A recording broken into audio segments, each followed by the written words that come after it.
The single mom waitress pretended to know him, not knowing he was the mafia boss. The air in Kestrel Wharf is thick enough to chew. It is 3 in the morning and the rain has finally stopped, leaving the asphalt slick and the air smelling of salt, diesel, and old fish. I shift Micah's weight on my hip. He is only 2 years old, all soft limbs and sleepy warmth, his breath fogging in the damp Harbor City night. He gives a small, dry cough that makes my stomach clench. "Okay, Bug," I whisper, pushing open the glass door to the little ark.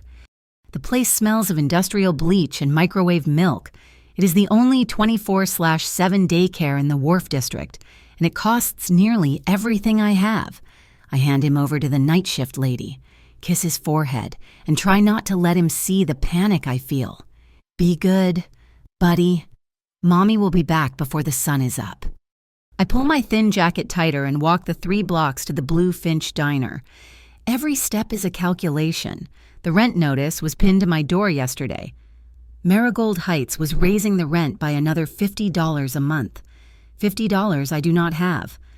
Then, this afternoon, the pharmacy, the pharmacist, a kind woman who looks tired of giving bad news, pushed the prescription back across the counter, Micah's inhaler. "I'm sorry, Tessa," she'd said. "Your insurance plan rejected the refill." The cheap, catastrophic-only plan Al offers at the diner was worthless. I have exactly $12.63 in my jeans pocket. That has to last me 4 more days. $12. Micah's breath, my rent, my life, it all hangs on $12. The bell on the diner door jingles, a sound I usually find comforting. Tonight, it sounds like an alarm bell. They are already here. Silas Cade and 2 other members of the Ivory Jackals are occupying the corner booth. Silas has his muddy boots propped up on the vinyl, grinding grime into the cracks. He's all cheap leather, rotten-toothed smiles, and the kind of lazy menace that makes the whole diner hold its breath. "Well, look who it is," Silas sneers, loud enough for the 2 truckers at the counter to hear. "Tessa, sweetheart, Al's late on the wharf tax again." I just pour coffee. "Silas," I say, my voice flat as I grab my apron from behind the counter. "Yeah, but you pour it so pretty," and he says, raking his eyes over me. "Maybe you can work out a payment plan." My hands are shaking as I tie the apron. I can feel the flush rising up my neck. I need this job. I cannot get fired. I cannot react. The door jingles again.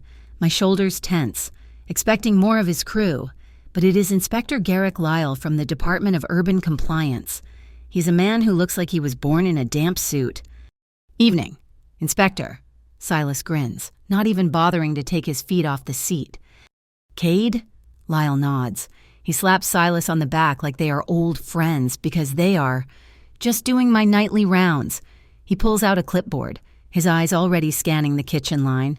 "You know, Al, this grease trap looks dangerously non-compliant, a fire hazard. I might have to shut you down for a review." This is their dance. Silas applies the pressure, and Lyle, the man paid by the city to protect us, provides the legal threat to back him up. A shakedown, pure and simple. Al, my boss, is in the back, probably pretending he cannot hear. The truckers look down at their coffee. My heart is a trapped bird. If Al gets shut down, I lose my job. I lose the $12. Micah loses his medicine. My eyes dart around the room, looking for anything, any escape, and I see him. He's sitting in the back booth, the one by the emergency exit that always sticks. He is alone. He's nursing a black coffee, and he looks as out of place as a diamond in a dumpster. His suit is dark gray, perfectly tailored, and probably worth more than my entire apartment building. His hair is dark. His face is sharp angles and shadow. He's not looking at the confrontation, but he feels aware of it. The air around him is still. There is another man, built like a refrigerator, standing outside the diner window, pretending to look at the street, but his eyes are on the man in the booth, a bodyguard. Silas is walking toward me now, swaggering. "So, Tessa, about that payment plan..." Garrick Lyle is right behind him, pen clicking. "This is a serious violation. Harboring rats, I'd wager." I have no money. I have no power. I have nothing but a stupid, insane, reckless idea. I take one step away from the counter. I lock eyes with the man in the dark suit. I force a smile, praying my voice does not crack. "Ronan," I call out, loud enough for the room to hear. "Have you been waiting long?" The entire diner freezes. The sizzling grill, the clatter of plates, the hum of the neon sign, it all evaporates. Silas stops dead. Garrick Lyle's pen hovers over his clipboard. The man in the booth, Ronan, slowly lifts his head. His eyes meet mine. They are not black, as I'd first thought. They are gray. Not the warm gray of a rainy sky, but the cold, hard gray of wet cement. There is no surprise in them, no confusion. He looks at me for one long, terrifying second, a second where he holds my entire life in his hands. He glances down at his watch, a simple, elegant timepiece with a dark leather band. 5 minutes late, Tessa. His voice is deep, quiet, and carries across the room like a physical weight. He read my name tag. My heart does a painful flip-flop. He's playing along. Silas Cade, a man I have seen punch a sailor for spilling his beer, actually takes a step backward. His greasy confidence cracks. He looks from me to the stranger and back again, his brain clearly unable to process the new data. Ronan gestures smoothly to the empty seat across from him. "We were just finishing our discussion about your new position, weren't we?" Garrick Lyle clears his throat, a sudden, sharp, nervous sound. Well, Mr. Cade, perhaps we can review the compliance standards at a later date. Next week. Maybe." He snaps his clipboard shut so fast it almost bites his finger. "Yeah," Silas mutters. He shoots me one last look, a mixture of pure poison and confusion. But the immediate threat is gone. He and his jackals turn and file out of the diner, Lyle scurrying after them like a rat following the Pied Piper. The diner breathes again. I am still standing by his table, my knees feeling like they are about to buckle. Ronan stands up. He is tall, much taller than I realized sitting down. He moves with a liquid grace that does not belong in the blue finch. He slides a business card from his inner pocket and places it face down on the table. "You are a convincing liar, Tessa," he says, his voice flat, emotionless. "But you are a terrible waitress." I just stare, mute. "My office will call you tomorrow," he says. "We will discuss a job that better suits your talents." He places a crisp $20 bill on the table, more than enough for a $2 coffee. He does not smile. He does not wait for a thank you.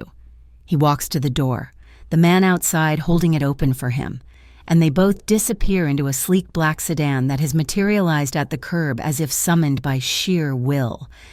I sink into the booth, my legs giving out. I flip over the card. It is thick, expensive cream-colored stock. There is no company name, no logo, no address, just 2 letters, embossed in clean, sharp type R T Ves.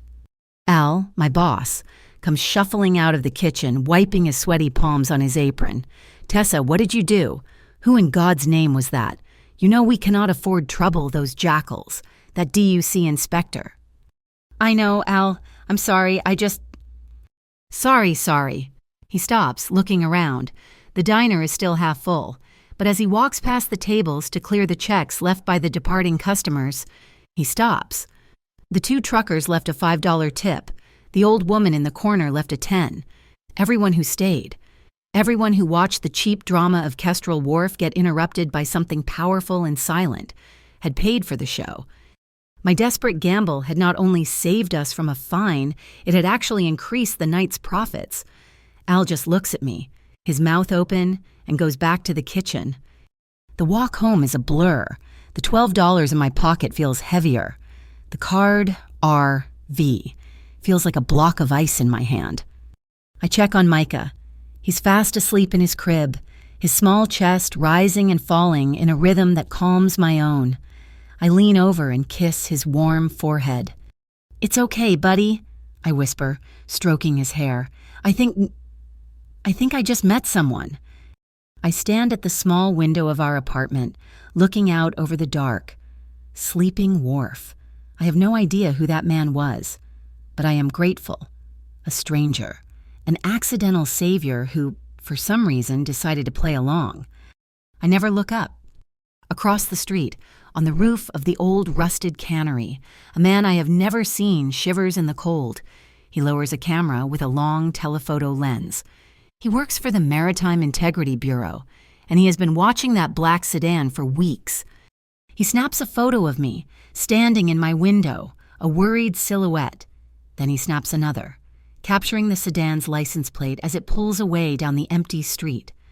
He had been tracking the movements of Ronan Vascari, but now, because of one desperate lie in a cheap diner, he was tracking me too. The gratitude from last night vanished the second I saw the color orange. It was plastered to my apartment door, peeling the paint, a bright, aggressive, official sticker from the Department of Urban Compliance. I did not even have to read the fine print. I knew exactly what it was. It was Garrick Lyle. It was his polite, bureaucratic way of saying Silas Cade had failed, so the city itself would finish the job. I ripped the notice from the wood, my hands shaking with a cold rage. Violation 407B. Improper ventilation. Violation 611A. Failure to maintain sanitation. Improper ventilation. In a building that was 90% cracks and drafts, it was a joke. It was also a threat. This was the legal foot in the door they needed to condemn the Marigold Heights complex. This was how they cleaned up the wharf by sweeping the people who lived here into the gutter. This was all because of Elliot Dre and his cursed Dre Urban Futures, trying to build glass towers where our homes stood. I crumpled the paper in my fist. Last night, I had felt a tiny, stupid spark of victory. Today, I just felt the squeeze.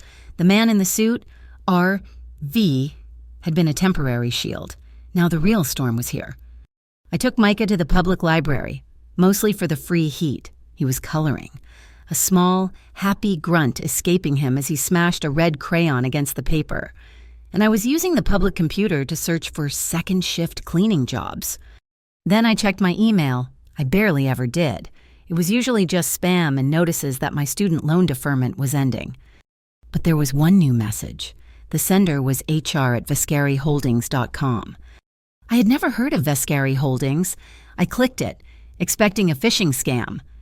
Dear Miss Quinn, following your preliminary discussion with Mr. Vascari, we are pleased to invite you to interview for the position of night shift data administrator at our Pier 9 Hub Logistics facility. My blood ran cold. Mr. Vascari, R.V. It was real.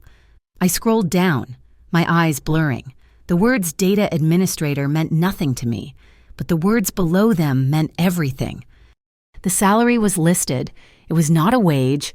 It was a salary. It was 3 times what I made at the Bluefinch, even with good tips.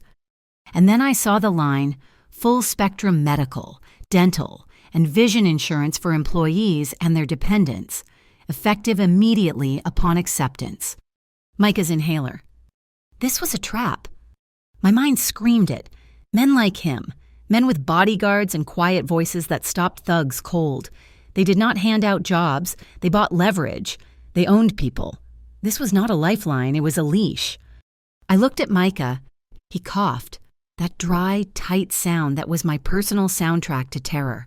The new inhaler, the one I had paid for in cash this morning, was already half empty. I looked back at the screen. A good job. Health insurance. My pride, my fear, my suspicion. What were they worth compared to my son's next breath? I was a mother. My choice had already been made. My hand shook as I dug the business card from my pocket. The cream-colored stock felt heavy, dangerous. It only had the initials, R.B., but the email had given me the name, Vascari. Underneath the initials, in small, precise font, was a phone number. No name, no address, just a number. I went to the stairwell of the library, the smell of old paper and floor wax thick in the air. I dialed. It did not even ring. The line just opened. Yes, it was him, that same deep, quiet voice. My throat closed. This is Tessa Quinn from the diner. I know who you are. I got an email, I stammered, From Viscari Holdings, about a job. I am aware. Is it real, a data administrator? I'm a waitress. There was a pause, not a hesitation, but a measured beat of silence. The job is real. Miss Quinn, the benefits are real. My time is not Calico Anchor, 20 minutes. The line clicked dead. I half ran, half walked the 6 blocks, my heart trying to escape my chest. The Calico Anchor was not the Blue Finch. The wood was dark, the lights were low, and it smelled like real coffee beans. He was in the back booth, of course. He looked up as I approached, his gray eyes unreadable. You're late, and he said, I had to find a sitter for 2 blocks. I slid into the booth, trying to catch my breath. I need to know what this is. It is a job. He pushed a porcelain cup toward me. It was already full of coffee. You are organized. You are quick to adapt. You saw a problem last night and you solved it. Creatively. I lied. You improvised, he corrected. I need people who can improvise, but that is not why I am thanking you. I waited. You gave me a clean reason to deal with a nuisance, he said, his voice dropping slightly. I dislike Silas Cade. I find Garrick Lyle offensive. You gave me an excuse to make them both look foolish in a public setting. For that, I'm grateful. The job offer is my gratitude. The position, he continued, also comes with an optional housing stipend, a transfer to a safer building. My organization can handle the move. You and your son will be, protected, I cut him off. The word hung in the air between us, heavy and cold. His eyes narrowed. Just a fraction. The first real expression I had seen from him. Yes, he said. I felt the chill of it. This was the moment. This was the dotted line where I signed my life away. I do not want your protection, Mr. Viscari. He leaned back, studying me. You do not even know what I am protecting you from. I know what men who offer protection are, I said, the words tasting like acid. I thought of the DUC notice on my door. I am not for sale, and neither is Micah. I will not be handled. I braced myself for the anger, for the offer to be rescinded. I had just insulted the most powerful man I had ever met. I stood up, my knees weak. But I will take the job. I will be the best data administrator you have ever had. I will earn my salary. I will pay my own rent, and I will handle my own problems. He was silent for a long, agonizing moment. I could hear the hiss of the espresso machine, the clink of a spoon. Then he nodded. A small, sharp movement of his chin, a flicker of something in his eyes. Not anger, not amusement. It was respect. Very well, Miss Quinn, he said, his voice just as flat as before. Report to the Pier 9 hub, tomorrow, 9 p.m. Your new supervisor will be Nova St. James. He paused, then added, the health insurance is active immediately. Take your son to get his medicine. He had respected the boundary. He had agreed to my terms. I walked out of the Calico Anchor, my head held high, my hands shaking so badly I could barely open the door. I had a job. I had insurance. I had, for the first time in my life, looked a wolf in the eyes and told him no, and somehow I had walked away with what I needed. I did not know it at the time, but I had also walked away with his complete, undivided attention. The Pier 9 hub was not a building. It was a metal canyon. It smelled of cold ocean air, ozone from the servers, and the faint, sweet scent of imported spices from a breached container somewhere in the darkness. It was a world away from the hot grease and spilled coffee of the Blue Finch. My new supervisor, Nova St. James, was a sharp, intelligent woman with kind eyes and a no-nonsense attitude. She had dark skin, hair pulled back in a tight bun, and she typed faster than anyone I had ever seen. It's simple, Tessa, she said, her voice echoing slightly in the vast, quiet data hub. Green manifests are processed, red are flagged for inspection. You just log them. She pointed to a section of the digital map on her screen. And these zones, the screen flashed a dull gray. You do not have access. You do not try to get access. You do not ask about access. We clear. Clear, I said. The first few hours were overwhelming. The sheer volume of data, the codes, the vessel numbers. But as the night wore on, a strange calm settled over me. It was not like orders at the diner, chaotic and shouted. This was different. This was a puzzle. By my third night, I was not just logging, I was seeing things. "Nova," I said, pointing to my screen. "This vessel, the Solace, has logged the same container ID in 3 different ports, but it's only listed as carrying dry goods. The weight is identical on all 3 manifests. Down to the pound, that's not possible. Is it?" Nova froze, her fingers hovering over her keyboard. She looked at my screen, then at me. "How did you even spot that?" "It's a pattern," I shrugged, feeling a little embarrassed. "When I was waitressing, I had to remember which tables were allergic to peanuts, who paid on time, and who was a runner. It's the same thing. You just look for the thing that doesn't fit the pattern." Nova just stared at me. "You've been here 72 hours.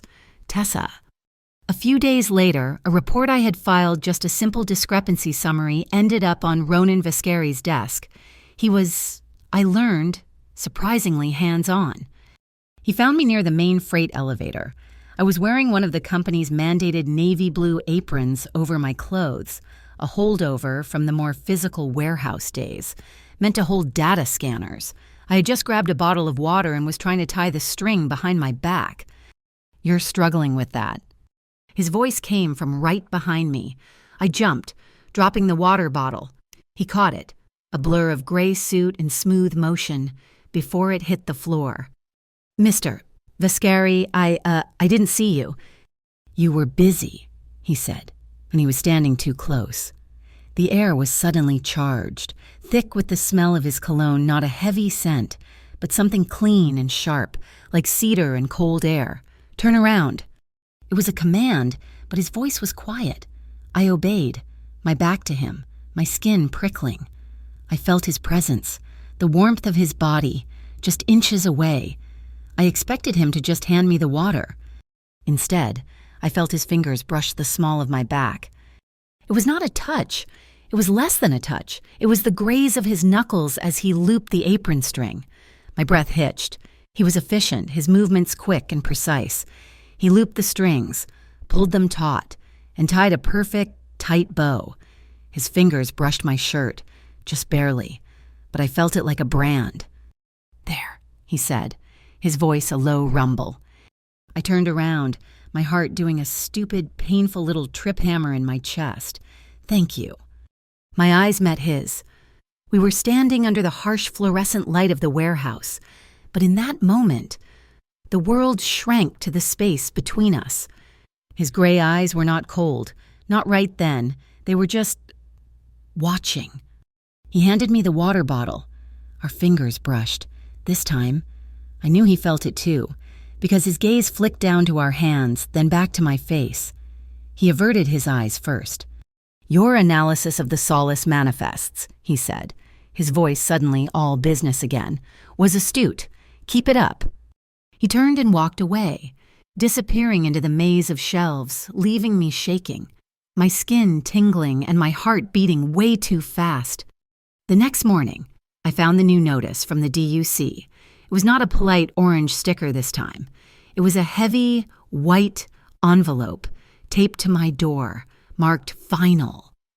The fine for improper ventilation had been reviewed and multiplied by 10. The sum was impossible. It was more money than I had made in the last 3 years combined. It was not a fine. It was an eviction notice written in legal language. I was at the end of my shift at the hub, exhausted and terrified, when I saw Garrick Lyle's car parked across from the entrance. Blocking a fire hydrant, he got out, that same damp suit, that same smug look. "Miss Quinn," he said, blocking my path to the bus stop. "A word." "I have nothing to say to you, Inspector."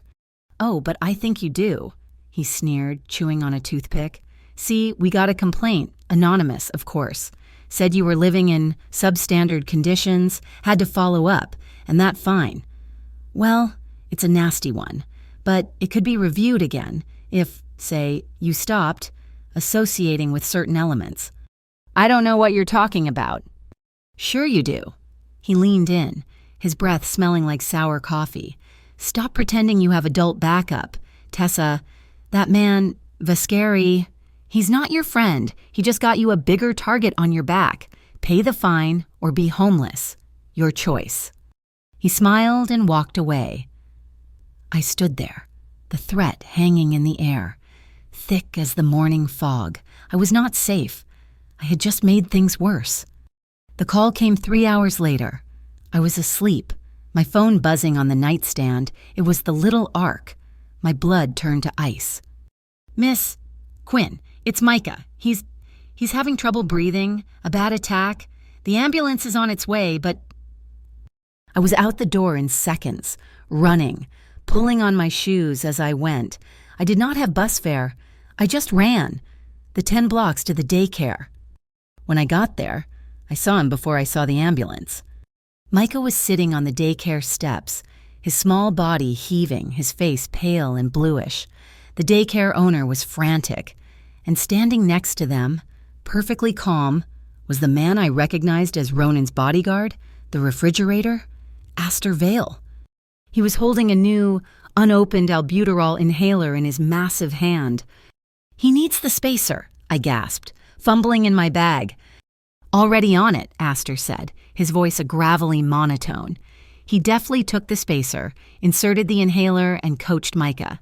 Okay, kid, big breath. That's it, good man. He was calm. He was efficient. He was saving my son's life. By the time the ambulance arrived, Micah's breathing had eased, the terrible wheezing fading. I was shaking so hard I could barely stand. How did you... A friend of your employer provides a monitoring service for his staff's families, Astor said, as if he were reading a weather report. The system flagged a 911 call to this address. I was the closest unit. I looked at him, really looked at him. He was not a bodyguard. He was a soldier.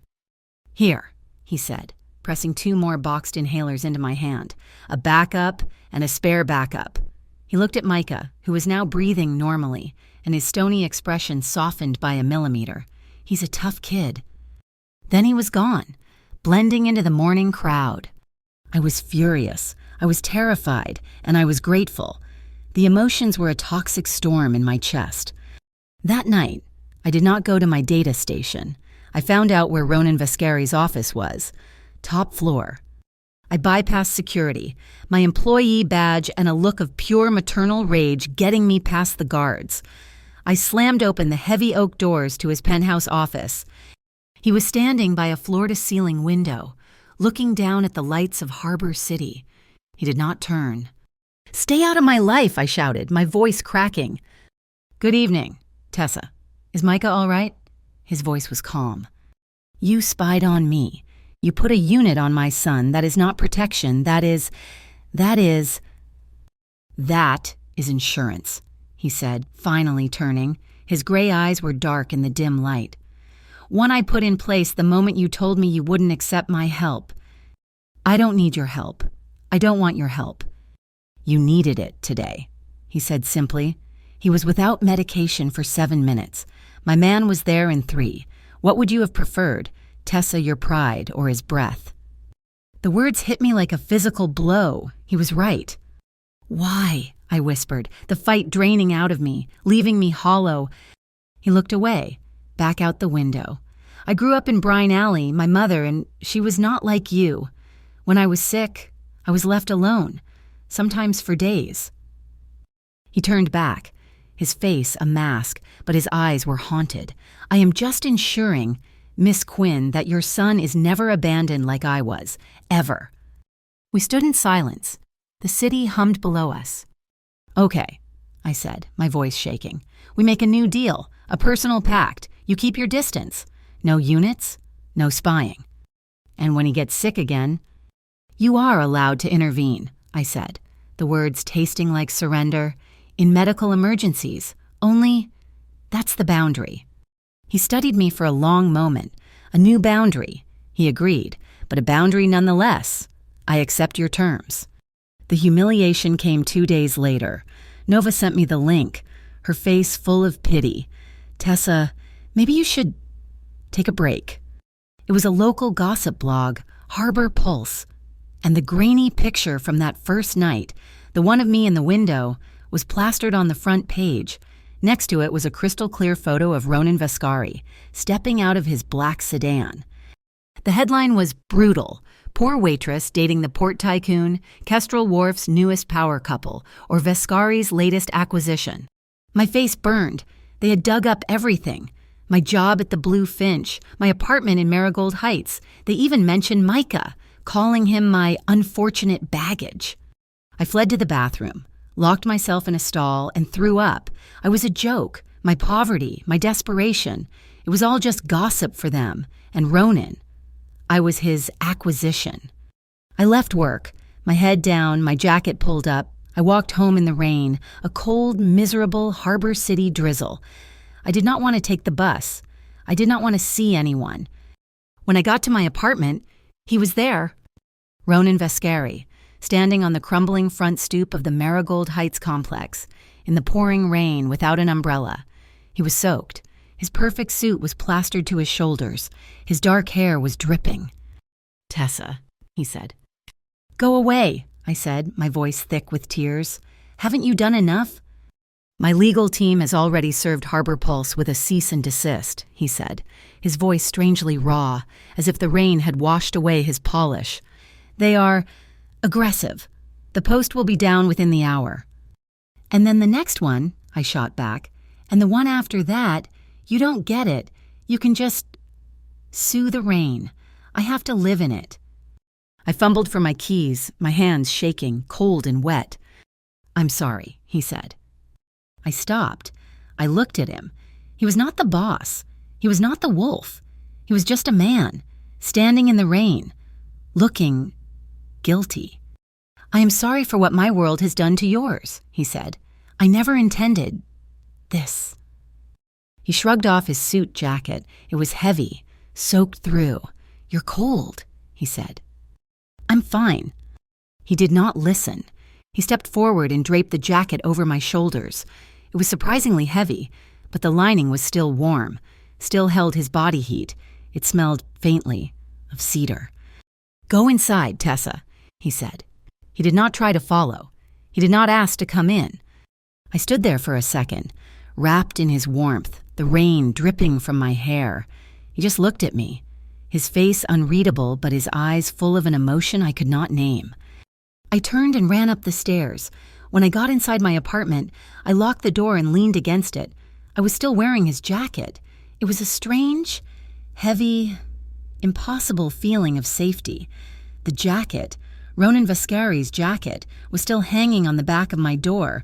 It was dry now, a dark gray specter that I could not bring myself to move. It was a promise of safety and a billboard for danger. I told myself to throw it in a donation bin, but I did not. At the Pier 9 hub, I buried myself in the work. It was the only place that made sense. The numbers did not lie, and they did not have ulterior motives. The glowing green lines of the manifests were a kind of meditation, a digital river that flowed under my fingers, and in that river, I found something dead. It was the Solace Beirut, the same ship, the Solace, which I had noticed before, but this time, I saw the pattern expand. It was not just one container, it was dozens, all logged as empty repositioning, standard practice. Nova had told me, except these empty containers were being billed for hazardous material handling and priority docking fees. You do not pay a premium to move nothing. I pulled the thread. Cross-referencing manifests from the last 6 months, it was a ghost fleet running parallel to the real one. Millions of dollars in fees, paid for by Vascari Holdings, all flowing into a single subcontractor, a shell company I had never heard of, Dre Urban Futures. My blood went cold. Elliot Dre, the man who wanted to bulldoze Marigold Heights. I wheeled my chair over to Nova's station. It was almost 5 a.m, the quietest part of the night. "Nova, look at this." I did not have to explain. She saw it instantly. Her face, usually so open and bright, closed down. She looked over her shoulder, even though the hub was empty save for the two of us. Tessa, you need to close this. Forget you ever saw it. Nova, it's millions. He's robbing Vescari. He's not robbing Vescari, she whispered, her voice tight with fear. He's using Vescari. This is logistics gutting. Dre is using the port's own infrastructure to fund his hostile takeover of the wharf. He's generating ghost revenue to prove to his investors that the area is primed for redevelopment and to pay for his muscle. Garrick Lyle, I said, the DUC notice flashing in my mind. And Silas Cade, she added. Dre uses the DUC to condemn the properties he wants, and the Ivory Jackals to scare off anyone who fights. It's a three-pronged attack, legal, financial, and physical. She looked at me, her eyes full of genuine terror. This isn't a discrepancy. Tessa, this is the whole machine. You need to be a waitress again. Just pour the coffee. Do not look at this. I closed the file, but the image was burned into my brain. All day, I wrestled with it. I had the proof. I could send it to someone. The Maritime Integrity Bureau, the MIB, the agency the Harbor Pulse article had mentioned, anonymously. But I remembered the feeling of that article, the humiliation, the way they had called Micah baggage. I was a single mom with a new job. They would not see me as a whistleblower. They would see me as a disgruntled employee or part of the scam. They would crush me. They would take me away from Micah. I was terrified. The decision was made for me. I was leaving the hub the next night, walking to the bus stop, when a beaten-up sedan rolled to the curb. The passenger window lowered, and my heart stopped. It was Silas Cade. Tessa, Tessa, Tessa. He grinned, that same rotten-toothed smile. He was alone, which was somehow more frightening. Hop in, let's talk. I have to get home to my son. I kept walking. He put the car in park and got out, blocking my path. He smelled like stale beer and cheap cigarettes. I hear you're the new brain over at Pier 9, the computer whiz. No more slinging hash. I just enter data, Silas. Yeah, that's what I hear. He leaned in. So, I'm thinking, a smart girl like you must see all kinds of things, little things, logs, schedules. My associate would pay a lot for those little things. My pocket felt heavy. My phone was in it. I don't know what you mean. Sure you do. He licked his lips. How's $500 just for a copy of what comes in and out of Bay 12? Easy. I had to think. I had to play the role. I fumbled in my pocket, my fingers finding the phone. I pressed the volume up button twice. The shortcut I had set to start a voice memo. I just prayed the microphone could pick him up. 500, I said, letting my voice sound shaky, greedy. I don't know. That's a lot. What's in Bay 12? That's the $1,000 question, ain't it? He laughed. Look, just get me the logs. We can be real good friends. You and me, better friends than him. He reached out, his greasy fingers tracing the collar of my jacket. I flinched, my whole body recoiling. I wouldn't, a new voice said, a deep, gravelly monotone. Silas froze. He spun around. Astor Vale was standing on the sidewalk, not 10 feet away. He was not in a suit. He was in dark work pants and a black jacket, and he looked less like a refrigerator and more like a mountain. He had appeared out of the fog as if summoned. Silas Cade, who I had seen break a man's nose for spilling a drink, held up his hands. Hey, man, no trouble. Just talking to my old friend. You are on the wrong pier, Mr. Cade, Astor said. It was not a threat. It was a statement of fact.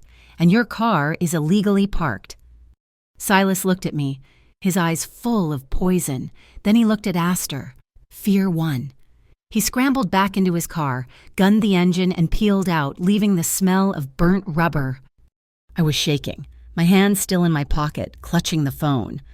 You got the recording? Astor asked. What? How? Yes, I think so. Good. He gestured to a black town car idling at the corner. Mr. Vescari was concerned you might be approached. He asked me to observe your commute. He had not spied. He had not put a unit on me. He had anticipated the enemy's move. I did not see Ronan for 2 days, but I heard the result. Nova mentioned it over the morning coffee run. "You hear the rumor," she said, her eyes wide. "Some big insured shipment of, I don't know, electronics or something, just fell into the harbor. At the old Brine Alley boatyard. A whole container. Slipped right off the crane. Word is, it was Silas Cade's new private venture. He's ruined. Wiped out. It was clean. It was quiet. It was a financial execution. No blood, as the outline had said. Just a fat shipment, gone." Garrick Lyle did not have Ronan's finesse. His retaliation was blunt, petty, and cruel. I got the call from Al, my old boss at the Blue Finch. He was crying. "Tessa, they shut me down. They shut me down. The DUC, that inspector, and Lyle, he put a padlock on the door. Something about the grease traps in violation." I ran all the way there. It was true.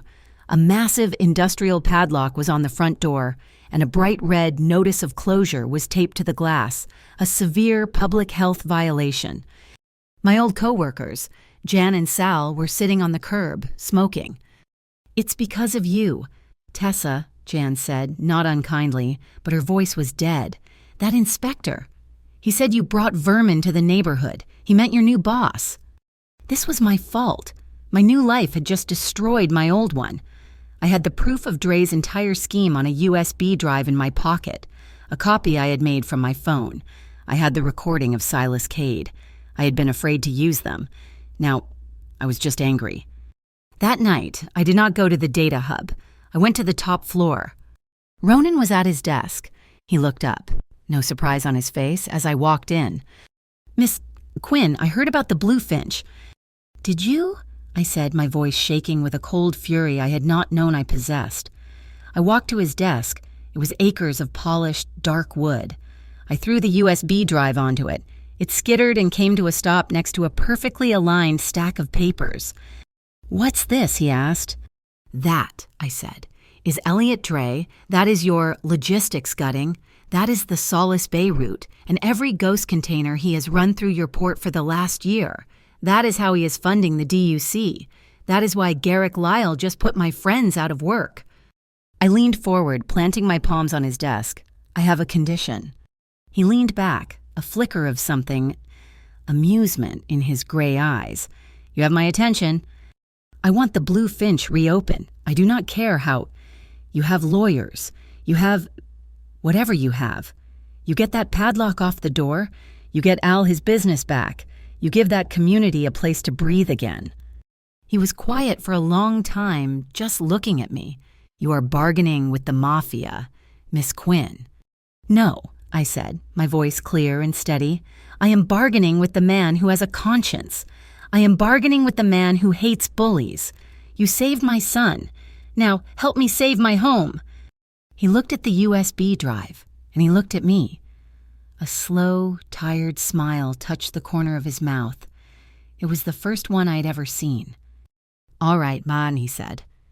It happened overnight. One of an army of Viscari Holdings lawyers descended on the DUC, citing procedural errors, a newly formed shell corporation, the Kestrel Wharf Community Fund, which I knew was just Ronan's checkbook, paid for an immediate, top-to-bottom safety upgrade of the diner, including a state-of-the-art grease trap. A local news blog, one that competed with Harbor Pulse, ran a glowing story about Viscari Holdings investing in local Kestrel Wharf businesses. 2 days later, the Blue Finch reopened. It was cleaner, brighter, and the neon sign was fixed. Al tried to hug me, crying, offering me my job back. I told him I was happy where I was. That night, from my desk at the Pier 9 hub, I saw the diner. It was full. The lights were on. People were laughing. I looked out across the dark water, toward the Viscari penthouse. I could not see him, but I knew he was there. For the first time, I looked at that dark tower, and I did not feel fear. I did not feel like I was in his debt. I felt like a partner. It was the beginning of trust, a tiny, fragile seed planted in the middle of a war zone. The wind did not knock. It clawed. It came in off the Atlantic, a full-blown nor'easter that turned Kestrel Wharf into a churning mess of seawater and noise. The lights in my apartment flickered twice, then died, plunging us into a howling darkness. Micah, startled awake, began to cry. That was how we ended up at the Harbor Lantern, the community center turned emergency shelter. The place was a sea of cots, crying children, and the metallic smell of fear. The emergency lights cast a sickly, buzzing glow. I had Micah bundled in every blanket I owned, his small body tense in my arms, his breathing already sounding tight. I found a dry corner on the floor, away from the leaking windows, and held him, rocking and singing, trying to drown out the sound of the wind screaming and the heavy, pounding rain. The main doors of the shelter burst open, a cannon shot of wind and water that sent papers flying. A few volunteers shouted, running to force it closed. And then he was there. Ronan Vescari? He was not the immaculate boss in the tailored suit. He was a force of nature, as soaked and wild as the storm itself. Rain streamed from his dark hair, plastering it to his forehead. His expensive overcoat was blackened with water, weighing him down. He stood in the doorway, scanning the crowded room, his gray eyes intense, searching. He saw me. His expression did not change, but his path was immediate. He crossed the gym floor, ignoring the stairs, ignoring the chaos. He stopped in front of me, dripping a puddle onto the old wooden floor. Micah, sensing a stranger, buried his face in my neck. "You are cold," Ronan said. His voice was rough, barely audible over the storm. "We are fine," I lied. He just looked at me. Then he looked at Micah. He crouched down, bringing himself to our level. He was shivering. I could see the muscles in his shoulders shaking just slightly from the cold. "He's asleep," I whispered, though Micah was clearly just hiding. "Let me," Ronan said. He did not wait for an answer. He gently, skillfully, slid his arms under Micah, one supporting his back, the other his legs. He lifted my son out of my arms. Micah, to my utter shock, settled against the cold, damp wool of Ronan's coat, his small hand grabbing the lapel. Ronan stood, holding him. He surveyed the room, found an unoccupied cot in a quieter corner, and carried Micah to it. I followed, numb. He laid Micah down, took off his own ruined overcoat, a garment that probably cost more than my annual rent, and, after a moment's hesitation, draped it over my son. It was heavy, a shield against the cold. We stood there, just watching him breathe. "How did you find us?" I asked, my voice small. "The Marigold Heights building lost its power. I assumed you would come here. It is the closest designated shelter." He turned to me, his gaze sweeping over me. "You are shaking." "So are you," I countered. A volunteer was handing out thin, foil-wrapped emergency blankets. I snagged one and held it out to him. He looked at the blanket, then at me. He took it, his fingers brushing mine. He wrapped it around his own shoulders, a strange, almost humble gesture. We were just two shadows, lit by a single battery-powered emergency lantern on the wall. "I hate the cold," he said, his voice quiet, almost lost in the wind. He was not talking to me, not really. He was staring at the wall. "Brine Alley," he said, "where I grew up. The apartments had no heat. The windows were broken. In storms like this, we'd just try not to freeze. The cold gets in your bones. It stays there." This was not the boss. This was not the wolf. This was the boy from Brine Alley, a ghost standing right in front of me. My heart, which had been a tight knot of fear, did something strange. It ached. For him. Impulsively, I reached out. I did not think. I just did. I laid my hand on his forearm, over the damp, expensive fabric of his suit, a simple touch, a gesture of, I did not even know. Understanding gratitude. He went perfectly still. The shiver in his shoulders stopped. He looked down at my hand, then he looked up at me. Slowly, deliberately. He covered my hand with his own. His was large, cold from the rain, but the grip was not aggressive. It was not a capture. It was an answer. He laced his fingers through mine, his thumb resting on my pulse point. He held my gaze, his gray eyes asking a question I could not name. "Is this okay?" I did not pull away. I could not. I could feel my own pulse, fast and frantic, under his thumb. The roar of the storm outside was nothing compared to the sudden, violent silence between us. He took a step. I did not move back. He smelled like the storm, like rain and salt and the cold night air. And underneath it all, that faint, sharp scent of cedar. He leaned in, his eyes never leaving mine. It was agonizingly slow. This was not a moment of impulse. It was a choice, a deliberate, measured decision. He was giving me every second, every millimeter to say no, to turn my head. I did not. His lips touched mine. It was not a kiss of passion, not in the way the world understands it. It was a kiss of impact. It was cold lips meeting warm ones. It was the taste of rain, the faint, metallic hint of the storm. It was a thank you. It was a promise. His free hand, the one not holding mine, came up and rested on my back. It was not a pull. It was not a demand. It was just there, a solid, warm pressure, grounding me. I felt the shock of it through my thin sweater, a sudden point of heat in the cold room. My heartbeat, which had been fast, now felt like it was stopping, colliding with his. I felt myself lean into him, my own hand coming up to rest on his chest, feeling the damp fabric and the solid muscle beneath. His lips were soft, hesitant but firm. He pulled back, just a fraction, just enough to breathe. I tilted my head, my forehead finding his. I rested it there, closing my eyes, just breathing him in. The world was gone. There was only the sound of the wind, the low hum of the lantern, and the feeling of his breath, warm now, against my cheek. His hand left my back and came up to my face. His thumb, calloused and gentle, brushed a strand of damp hair from my temple. The simple, non-threatening touch was more intimate than the kiss itself. "Tessa," he whispered, his voice rough. "If you want me to stop, tell me." The words hung in the air, the ultimate respect, the ultimate boundary, offered in the moment he was closest to crossing it. Before I could answer, a small, sleepy sound broke the spell. Micah. He had turned over on the cot, his small body nestling deeper under the heavy coat. We both froze, then turned, a united, synchronized movement. We looked at the sleeping boy, then at each other. A small, breathless laugh escaped me. It was shaky and uncertain. Ronan's expression did not change, but the corner of his mouth twitched, a shadow of a smile. It was a shared moment, a tiny, fragile bubble of a family.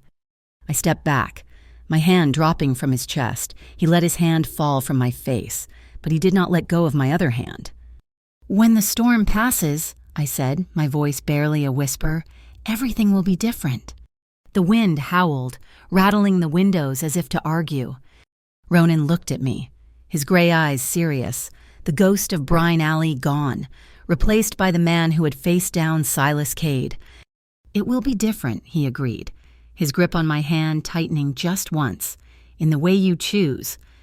A flash of light from the window made me jump. It was not lightning. It was too low, too white. I moved to the window, rubbing a clear patch in the condensation.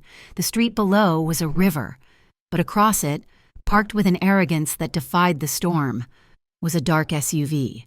Its headlights were off, but its parking lights were on. As I watched, another flash lit up the interior, a man in the passenger seat, holding a camera. He was not just setting it up, he was documenting. He was taking pictures of the shelter, of the black sedan parked haphazardly at the curb, and he was pointing the long lens directly at us. The ivory jackals. "Ronan," I breathed, the bubble of warmth popping, replaced by ice. He was already at my side. He did not look at the car. He looked at the reflection of the camera lens in the wet glass. His face hardened, the brief vulnerability gone, replaced by a cold, quiet anger that was far more terrifying than the storm. The enemy had seen us. They had seen him here. They had leverage. Miles away, in a dry, brightly lit federal office, a junior agent for the Maritime Integrity Bureau was flagging an email. It had come from a disposable, encrypted address. It had no text, just one attachment. It was a single compressed data file. The agent, bored, ran it through security protocols and opened it. His eyes widened. It was not a virus, it was a ledger. A meticulously detailed, horrifyingly clean log of ghost shipments, inflated fees, and a name that made his blood run cold. Dre Urban Futures. The anonymous tip had landed, the wheels of a different kind of justice, one that had nothing to do with Ronan Viscari, had just begun to turn. The storm broke, but the peace lasted less than 12 hours. Elliot Dre did not retaliate with thugs or inspectors. He retaliated with the front page, the picture from the storm shelter. The one of me and Ronan at the window was everywhere, but this time, it was not a gossip blog. It was the Harbor City Chronicle, a legitimate paper. The story was insidious. It was not about a port tycoon and a waitress. It was about Viscari's unprecedented port manipulation. It painted me as a corporate spy, a honey trap planted in the data hub to steal logistics secrets. It claimed Ronan was using me to sabotage his competitors, including the civic-minded Dre Urban Futures. I was not a person. I was a weapon. The article was a masterpiece of character assassination, turning our bargain at the Blue Finch into a conspiracy, and that one, desperate kiss in the shelter into a sordid business transaction. At the Pier 9 hub, people stopped talking when I walked into the room.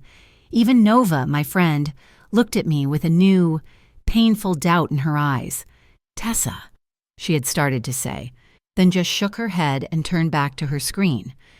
The shame was a physical weight, heavier than any rain-soaked overcoat. But Dre was not finished.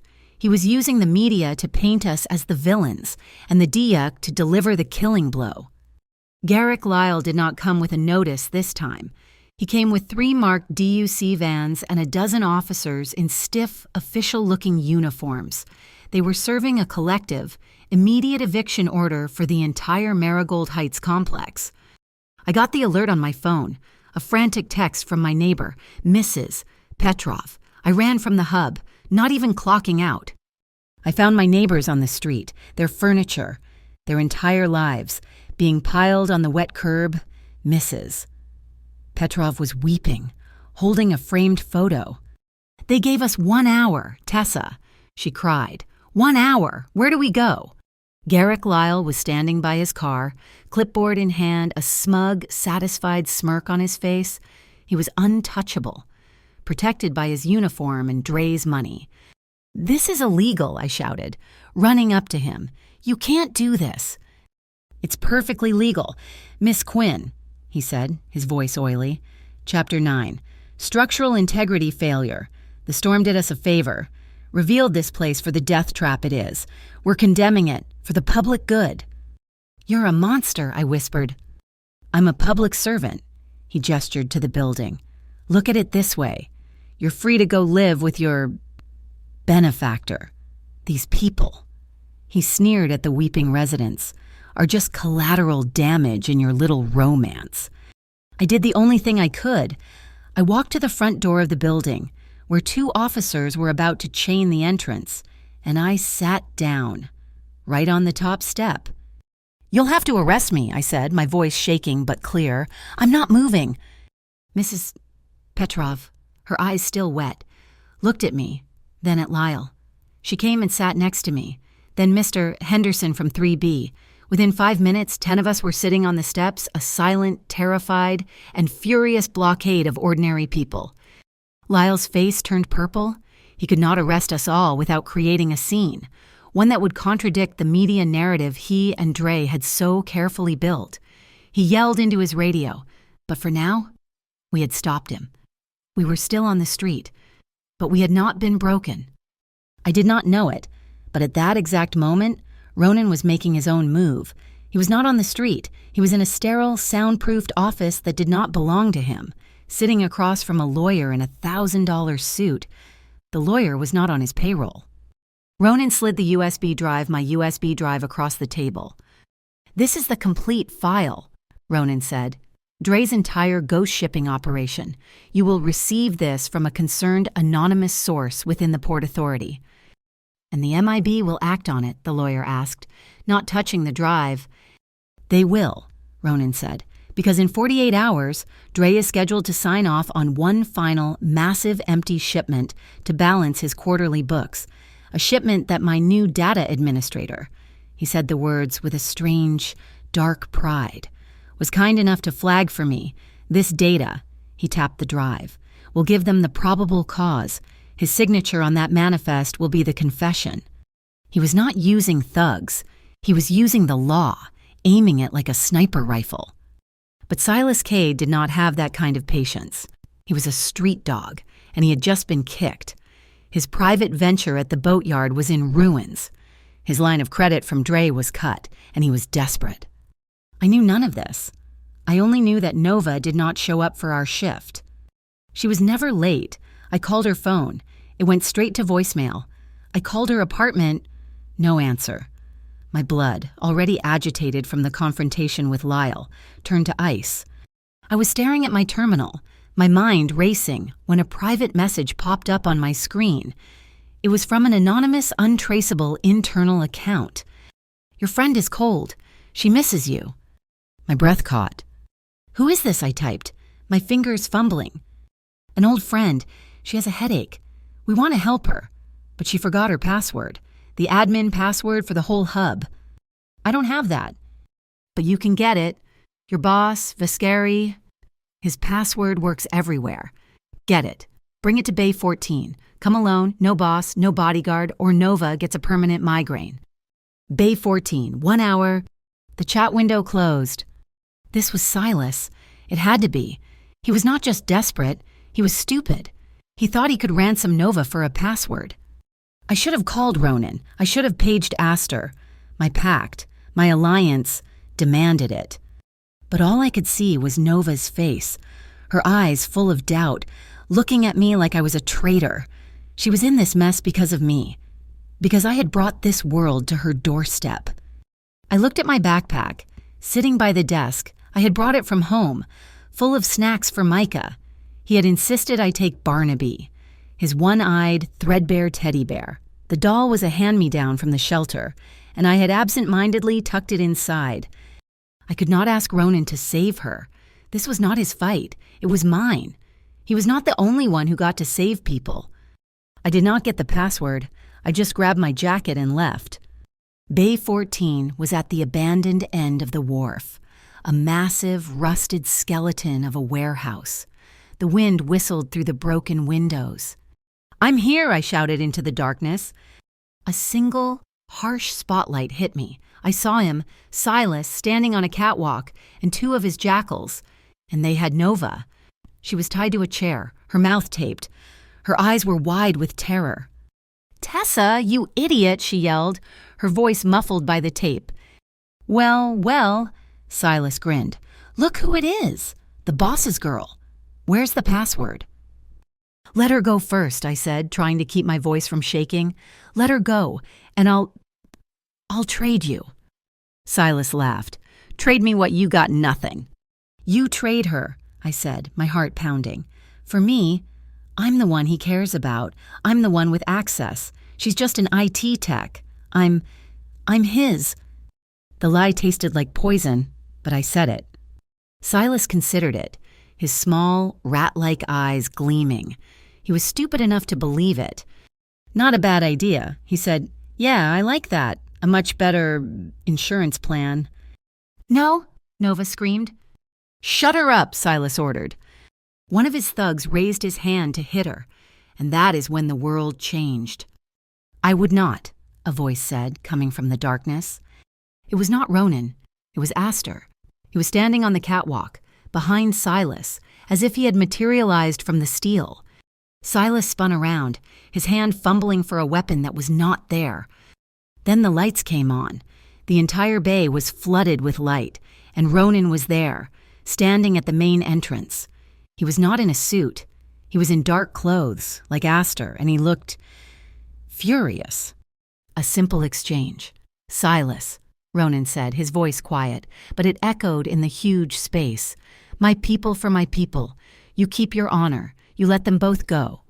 And I let you walk out of this bay. Silas looked at Ronan. He looked at Astor, who was now standing between him and his only exit.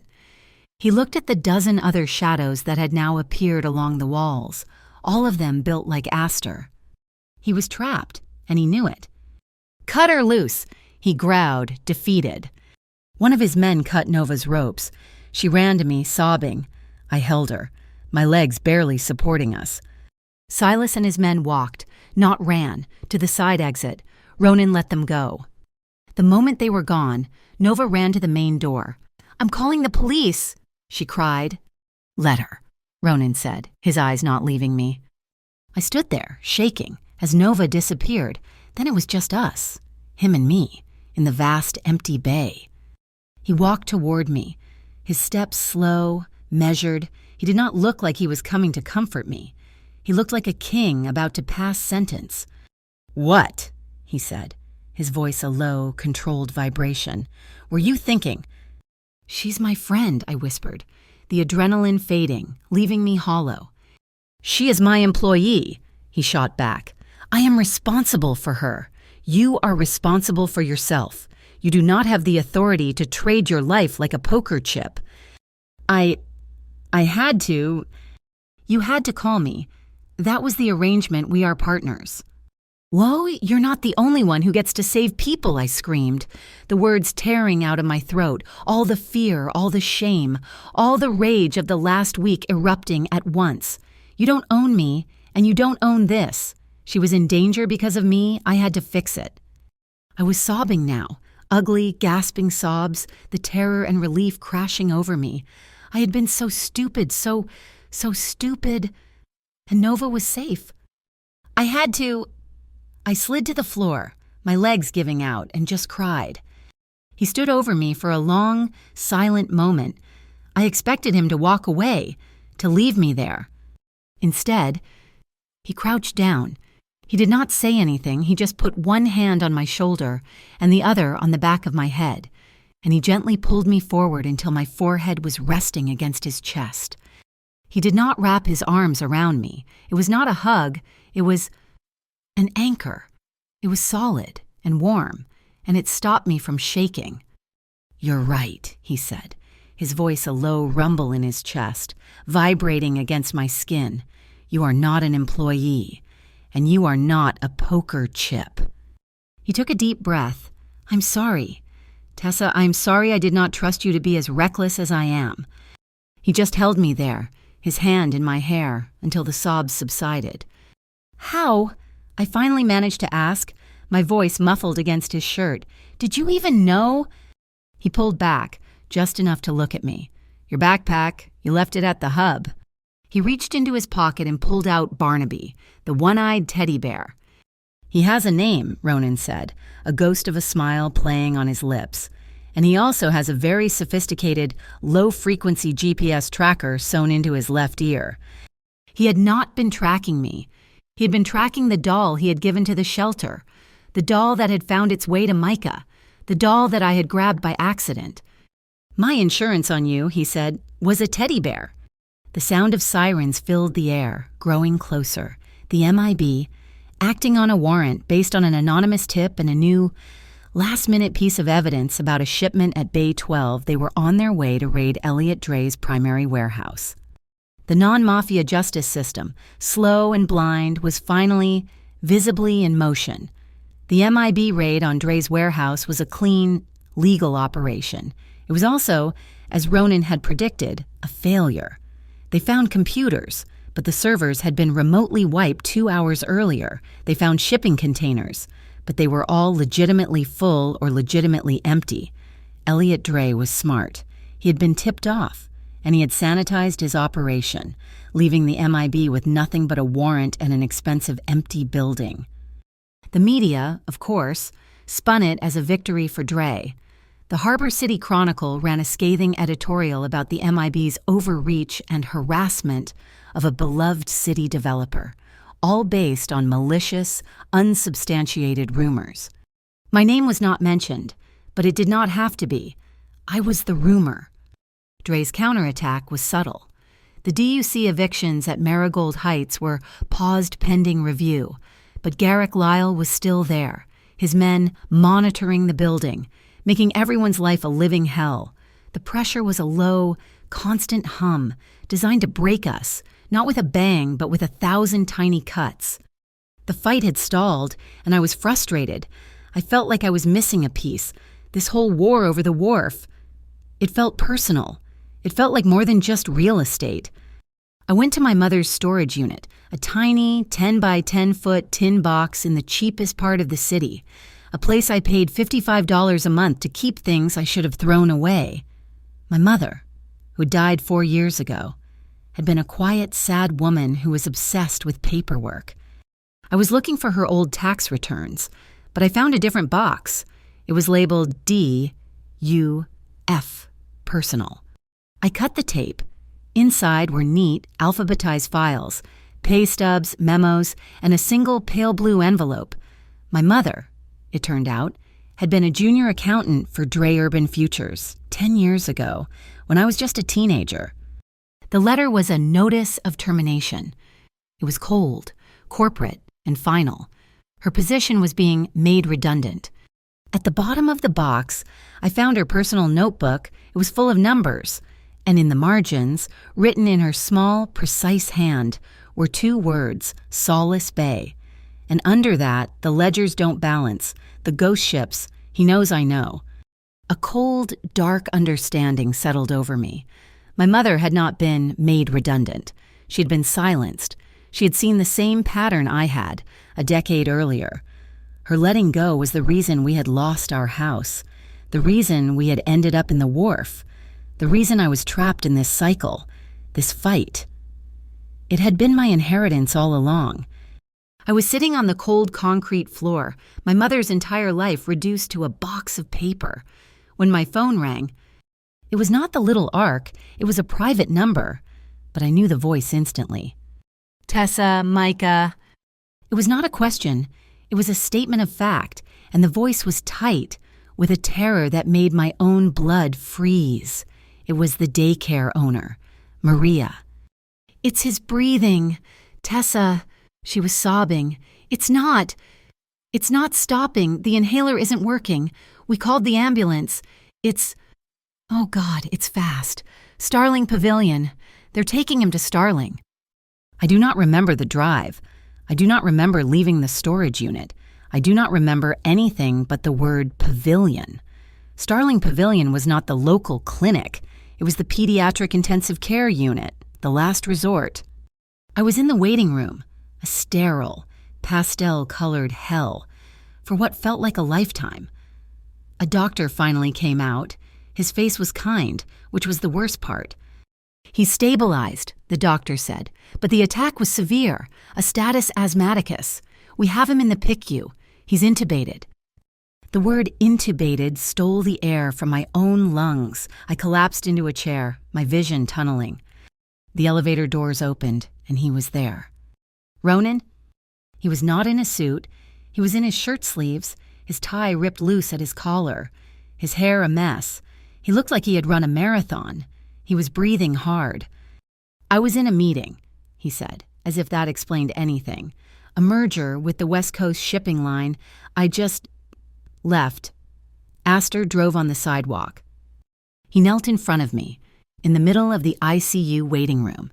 He did not touch me. He just knelt.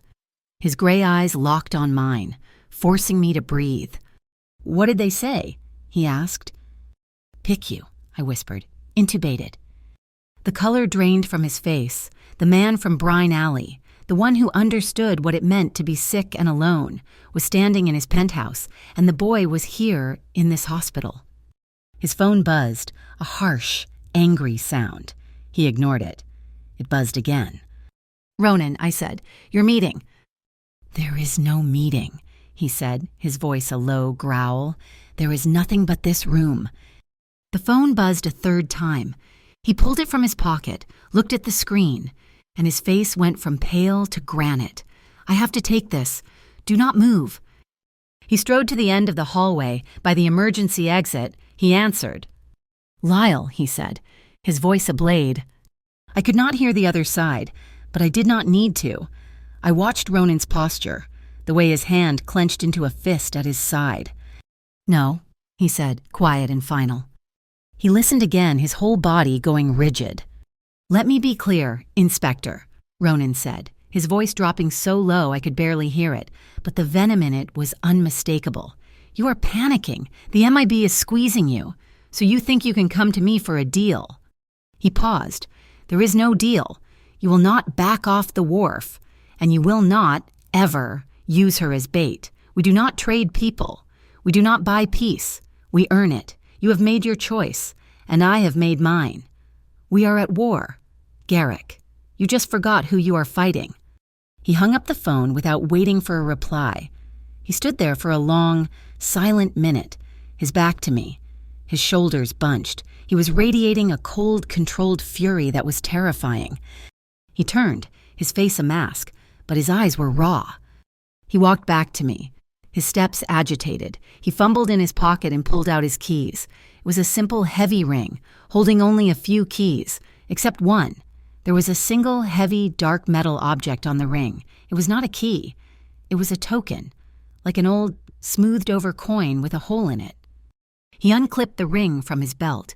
He did not unclip a single key. He unclipped the entire ring. "Here," he said, his voice rough. He pressed the keys into my hand. "Hold this. I can't be trusted with them right now." It took me a second to understand. This was not a set of car keys. This was him, the key to his penthouse, the key to his car, and the token. The token I had heard Nova whisper about, the key to the ledger, the symbolic digital lockbox that balanced his entire organization. He was not just giving me his keys. He was giving me his kingdom. He was putting his entire life in my hands because he was too angry to hold it himself. "Ronan." "Nova's here," he said, cutting me off, gesturing to the elevator. Nova ran out, her face stained with tears. "Oh, Tessa, I'm so sorry. I have to tell you something." I looked at Ronan. He nodded, giving us space. "It's my fault," and Nova wept. "All of it, the ghost code, the Solace Bay exploit that Dre is using." "Nova, what are you talking about?" "I wrote it," she whispered, her voice cracking. "Years ago, before Vescari, I was young. I was stupid. I was trying to build a smart logistics plugin. It was supposed to auto-balance manifests, but it had a backdoor, a flaw. I guess I never secured it. Dre must have found it. He's not just using the system. Tessa, he's using my code." She looked up, her eyes full of a new, fierce determination. "He's using my mistake to hurt my friends. I know the flaw. I know the code. I can fix it. I can set a trap." We were interrupted by the doctor, but the air had shifted. We were no longer just defending. We had a weapon. The night was a blur. Coffee from a vending machine, the squeak of shoes on linoleum, the rhythmic, terrifying beep of machines I could not see. At some point, in the dark hours before dawn, I was sitting in a vinyl chair, my head buzzing with exhaustion. Ronan sat in the chair next to me. We did not speak. I was so scared. I was terrified that this world Ronan lived in, this world of shadows and violence and legal wars, was a poison. I had brought it into Micah's life, this attack. What if it was stress? What if it was the damp in the marigold? What if? What if it was me? I looked at Ronan. He was not looking at me. He was staring at the wall, but he was not seeing it. His face was a map of a different kind of terror. He was afraid that his world, his darkness, was going to get me killed. He was afraid his protection was not a shield, but a target. "If we get through this week," he said, his voice a hoarse whisper, "if we live through this thing with Dre." He turned, and his gray eyes were wet. It was not tears, but it was the glistening, raw edge of them. It was the first time I had ever seen him so completely undone. "I will tell you the one thing," he said, his voice cracking, "that I have avoided my entire life." He did not have to say it. I did not have to answer. I just leaned my head, heavy with exhaustion, against his shoulder. It was a simple, small movement. He did not flinch. He did not move. He just sat there, a solid, warm presence in the cold. After a long moment, his hand found mine in the space between the chairs. He did not grab it. His fingers just interlaced with mine. A quiet, desperate, and unbelievably strong connection. We sat there, hands clasped, heads touching, just breathing in the silence. It was 6 a.m. when the doctor came back. He was smiling. "He's breathing on his own," the doctor said, and the words were the most beautiful I had ever heard. "The tube is out. He's asking for his bear." I stood up, my legs shaking with relief. Ronan stood with me, our hands still linked. "He's stable," the doctor said. "You can take him home. You can all go home." I looked at Ronan. He looked at me. We had not slept. We had not eaten. We had been to war and back. We had crossed a chasm, and we had done it together. Micah was home, and he was breathing easily. He was safe. That changed everything. The fear was still there, but now it had an edge. It was no longer just panic. It was fuel. We were done reacting. It was time to set the trap. Nova called it Operation Kite. "The concept is simple," she explained, her fingers flying across a terminal in the secure room Astor had provided, deep in the Pier 9 hub. "Dre's whole ghost shipping scam relies on his digital signature. He has to authorize the final manifest to move the money. He's scheduled to do it tomorrow, at 10 in the morning, to close his books for the quarter." "But he'll be expecting us," I said, "after the MIB raid. He's clean." "He's clean now," Nova said, a dangerous glint in her eye. "But he can't resist this one last payday. He's arrogant, and my code, my old, flawed code, is his vulnerability. I'm going to set a digital kite inside the system. When he signs that manifest, the kite will catch the entire transaction, his IP address, his bank transfer codes, the real ledger, and send it directly to a secure MIB server." "And where do I come in?" I asked. Astor, who had been standing silent as a statue in the corner, spoke. "Dre needs a distraction, a victory. He needs to feel like he's winning. He still controls Garrick Lyle." The plan clicked into place. It was a 3-pronged attack: Nova's digital trap, Ronan's legal maneuvering, and me. I was the bait. The next morning felt different. The air was sharp, cold. I was not Tessa. The admin, I was Tessa. The newly promoted receiving clerk, complete with a new official-looking Viscari Holdings clipboard and hard hat. Garrick Lyle arrived at 9:30, exactly as predicted, flanked by 2 DUC inspectors. He was here to reevaluate the wharf's compliance, and he marched into my section like he owned it. Well, Miss Quinn," he sneered, loud enough for the dock workers to hear. "Climbing the corporate ladder. Or is it the corporate are—" "Just doing my job, Inspector," I said, my voice flat. "Just the right amount of bored. The manifests you requested are for Bay 4. This way." I led him, intentionally, the long way around, past Bay 6. It was the bay where Dre's actual, final empty shipment was being loaded. It was also the bay where, hidden in the rafters, 2 MIB agents with long lens cameras were capturing every second. "You seem lost, Miss Quinn," Lyle said, impatient. "Sorry, Inspector, all this new responsibility." I smiled, a tight, false smile. "This way." I led him into Bay 4, a cavernous, empty space filled with nothing but old pallets. "This is it," he demanded, looking around, confused. "This is what the order said." I could see his small, rat-like brain working. He had been sent here by Dre to find something, to create a problem, and I had led him to an empty room. He was furious. At that exact moment, 2 piers over, all hell broke loose. A klaxon started screaming, "Container theft in progress, Pier 9. It was Silas Cade, and he was not working for Dre anymore. He was rogue, broke, and desperate. He was not trying to steal a ghost shipment, he was trying to steal a real one, a container full of high-end electronics. He was making a smash and grab, hoping the chaos of the DUC inspection would provide cover. Lyle's radio crackled. "What's going on, all units?" "It's a hijack," someone screamed over the comms. "Cade's crew, they've got the crane." But Ronan was ready. He was not fighting Silas on the ground. He was fighting him from the cloud. As Silas's men tried to use the automated crane to lift the container onto a waiting truck, the system glitched.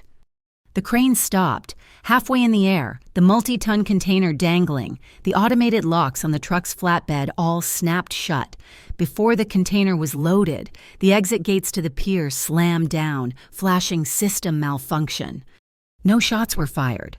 No one was hurt, but Silas Cade's entire operation was frozen in place.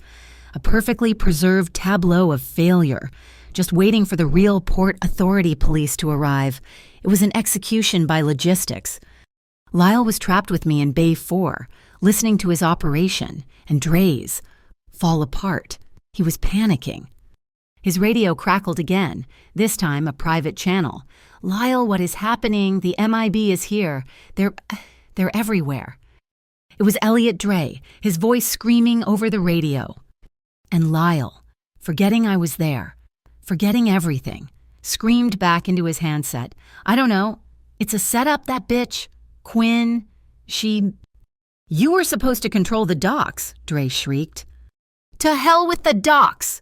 Lyle yelled back, his voice breaking. "You promised me you said you'd handle Viscari.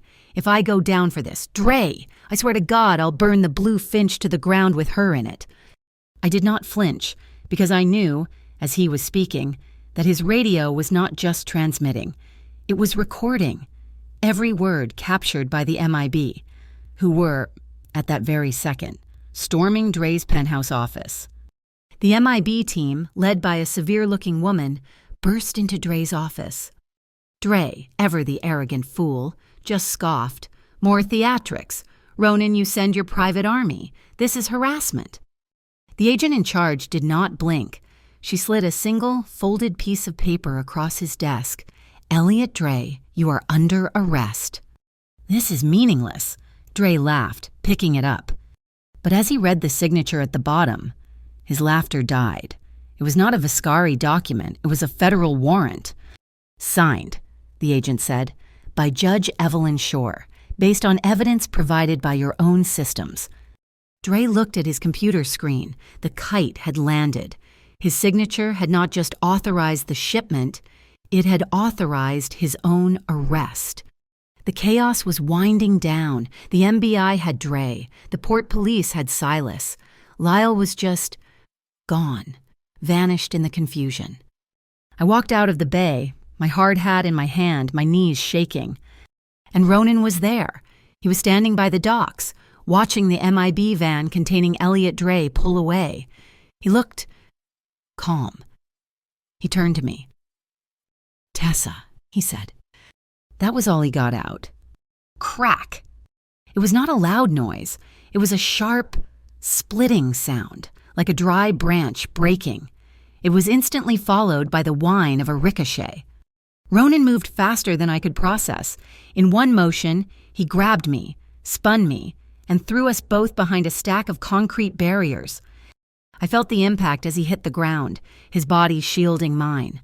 Another crack echoed, and a chip of concrete exploded from the barrier, right where my head had been. "Stay down," he hissed, his voice a low growl. Astor was already moving, a dark shape disappearing into the container yard, running toward the sound. The silence that followed was terrifying. There were no more shots. "Are you hurt?" Ronan asked, his voice tight. "No," I whispered. I don't think so. You..." He rolled off me, pushing himself to a sitting position, his back against the barrier. He looked at his left arm. "Just a graze," he said. It was not just a graze. The sleeve of his dark gray shirt was torn at the cuff, and a thin, bright line of red was welling up along his forearm. A bullet had skipped off the pavement and torn through the flesh. "Oh my God," I breathed. I fumbled in my pocket for the clean handkerchief I always carried for Micah. My hands were shaking so badly I could barely unfold it. "Tessa," Just hold still." I reached out, my trembling fingers touching his arm. I pressed the cloth to the wound. It was not deep, but it was bleeding. "Tessa," he said again, his voice firm. I looked up at him. I was crying, the tears of shock and terror I had held back all day. He looked at the blood on his arm, then at my face, and a dark, grim smile touched his lips. "It's fine," he said, his voice rough. "My blood matches your shirt." I was wearing a faded, burgundy-colored sweater. The joke was terrible. It was awful. And it was exactly what I needed. A small, hysterical laugh bubbled up in my throat. I pressed the handkerchief harder. "That's not funny," I whispered, wiping my own tears away with my free hand. "It's a little funny," he countered. Astor reappeared, his face a mask of stone. "Gone," he reported. "Rooftop, professional, single brass casing, no prints. This wasn't Cade. This wasn't Dre." Ronan nodded, his face grim. The victory was over. This was something else. "Black Gull," he murmured. "What?" I asked. "A ghost," he said. "Someone on the Harbor Port Authority. Someone pulling the strings. Someone who just tried to kill me. Or you." That night, we were in a new place. A Viscari safe house, a sterile, high-tech apartment that felt like a bunker. Micah was asleep in the next room, guarded by a woman who looked like she could break rocks. Astor was doing a final sweep. "The apartment at Marigold Heights is compromised," Astor said. He was holding a small, black plastic device in his palm.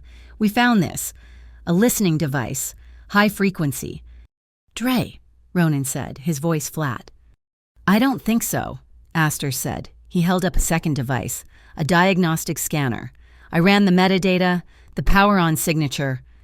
He looked at me, his eyes full of something I could not read. "Tessa, this device was activated 18 months ago. 18 months. Before the diner, before Viscari Holdings, before Ronan. Someone had been listening to me, to my mother's old apartment, long before any of this had ever started. The small, black device sat on the sterile, white countertop of the safe house. It was an ugly, simple piece of plastic, and it had been in my home for 18 months. 18 months, My mind flew backward, before the blue finch, before my new job, before the storm, before that first desperate night in the diner. The blood drained from my face, and a cold, sharp, terrible suspicion took its place. I turned my head, slowly, and looked at Ronan.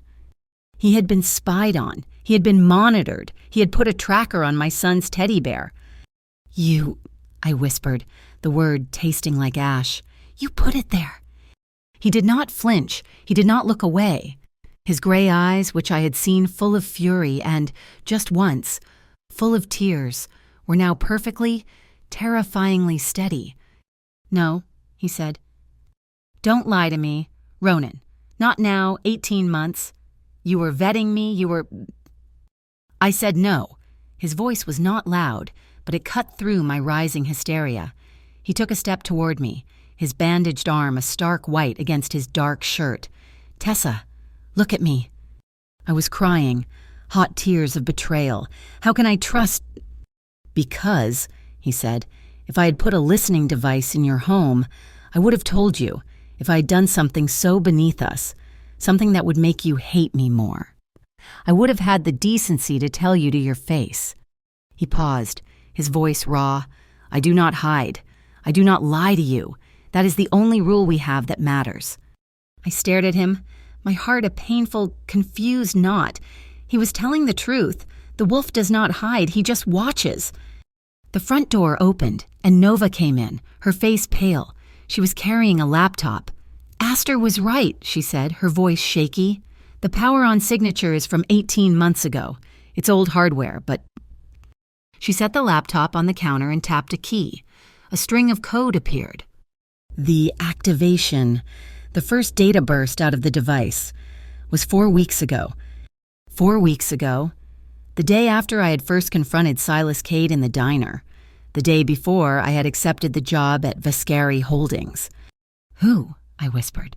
Nova's fingers flew across the keyboard. I'm running a trace on the receiver's IP. It was routed through a proxy, which was paid for by a law firm, which is a subsidiary of, Dre Urban Futures, I finished. Not exactly, Nova said, her eyes widening. It was paid for by a temp agency, Harbor City Childcare Solutions. Oh, God, Tessa, I cross-referenced the agency's employment records with your old pay stubs. She turned the laptop. Your babysitter, the one before the little arc, Cindy. She was on their payroll. The pieces fell into place, sharp and painful. Dre had not been watching me because of Ronan. He had been watching me because of my mother. He had been monitoring her apartment, the last place she had lived, just in case. And when I had shown up on Ronan Vascari's radar, he had flipped the switch, activating the bug to find out what I knew. I had not been a pawn in Ronan's game. I had been a target in Dre's, long before I even knew a game was being played. The tears stopped. They just dried up. The fear, the humiliation, the feeling of being a victim, it all evaporated and left behind something cold, hard, and perfectly clear. This was not Ronan's fight. This was not the Ledger's fight. This was my inheritance. This was my mother's. I stood up, walked past them, and picked up the secure phone Astor had left on the table. I did not dial 911. I dialed the direct number for the MIB tip line, the one I had memorized from the bottom of their website. A tired, automated voice answered, Maritime Integrity Bureau. What? My name is Tessa Quinn, I said, my voice clear and loud. I am the woman from the Harbor Pulse article. I am the data administrator from Pier 9 Hub. I am the daughter of Eleanor Quinn, and I am the one who has been spied on by Elliot Dre for the last month. I have a full, official statement to make, and I have the rest of the evidence. I am ready to talk to a person now. Ronan just watched me. I saw him give a small, sharp nod to Astor, who was standing by the door. Astor nodded back and, for the first time, stepped outside the room, leaving us alone. Ronan had pulled the ledger back. He had taken his soldiers off the board. He was no longer the player. He was, as he had promised, just the shield. This was my testimony. The rain started then, a sudden, violent assault against the windows of the safe house, the old beacon, they called it. It was an old lighthouse keeper's apartment, retrofitted into a fortress of glass and steel, high above the churning ocean. I hung up the phone. The silence in the room was deafening, broken only by the storm and the sound of my own steady breathing. I was trembling, not from fear, from the weight. Ronan was standing by the window, his bandaged arm resting at his side. He was just watching the rain. I walked to him. He did not turn. You did the right thing, Tessa. I stood next to him, watching the water lash the glass. I know. I turned, and he turned. We were just two people in a storm, the adrenaline of the day, the terror of the shooting, the new raw clarity of the phone call, all of it coiling between us. I did not think. I did not plan. I reached up, my hand shaking. I put one hand on his shoulder and the other on his jaw, feeling the rough stubble, and I pulled his face down to mine. The kiss was not like the one in the shelter. That had been cold and hesitant. This was not. This was a collision. It was deep and slow and desperate. It was a search for solid ground in a world that was falling apart. My fingers learned the shape of his face, the hard line of his jaw, the surprising softness of his hair at his neck. His hands, one warm, one bandaged, came up to my waist. He did not pull me. He just held me, as if he was afraid I would fly apart. His grip was firm, a question. He broke the kiss, just barely. His forehead rested against mine. His gray eyes were dark, full of the storm outside and 1,000 emotions I could not read. He was asking, "Are you sure?" I did not speak. I just nodded, a small, fierce gesture, and I rested my head against his chest. I could hear his heart. It was not the calm, steady beat of a man in control. It was a frantic, heavy, pounding rhythm, a drumbeat that matched my own. His jacket fell from his shoulders. My sweater was suddenly too warm. His hands were not cold now. They were hot, calloused, and sure. One moving up my back, the other tangling in my hair. His lips found mine again, and this time, there was no hesitation. It was the taste of salt and coffee and the metallic tang of the storm. It was the feeling of his skin, warm and real, against mine. It was a silent, desperate language of survival. His hands were strong, his arms circling my ribs, holding me tight, but it was not a capture. It was a barricade. It was him, holding the rest of the world at bay. We ended up on the sofa, tangled in a cashmere blanket, the rain a furious roar against the glass. We did not speak. There was nothing to say. We just lay there, side by side, my head on his chest, his arm, the good one, holding me secure. My fingers were laced with his, tracing the scars on his knuckles. I had never, in my entire life, felt so completely, utterly safe. "Ronan," I whispered into the darkness. "I'm here." "If you had to," I said, "if you had to burn it all down, the ledger, the holdings, everything, would you—" He was silent for a long time. I thought he had fallen asleep. "I would burn the world," and he said, his voice a low, rough rumble against my ear. "I would burn the world, and I would not look back. I would still choose you and Micah." I tightened my grip on his hand. "Then I just need you to choose what's right." The next day, the storm had passed. The air was unnaturally clear. Astor gave me a new phone. "Clean," he'd said. It buzzed at 6 p.m., sharp and loud, a single encrypted text message. "Tomorrow night, Dry Dock 27. Tessa alone. Bring the key." It was signed, simply Black Gull. I showed it to Ronan. "The key," I said. "He must think I have the ledger key, the one you gave me." "He doesn't know what it is," Ronan said, his face grim. "He just knows it's important. He's pulling you into the open. It's a trap." "It's an invitation," I said, "and it's the only way to get him. The MIB can't touch him. He's a ghost." We planned it. We called the MIB, my new, reluctant partners. They would set a perimeter. They would be hidden. Snipers.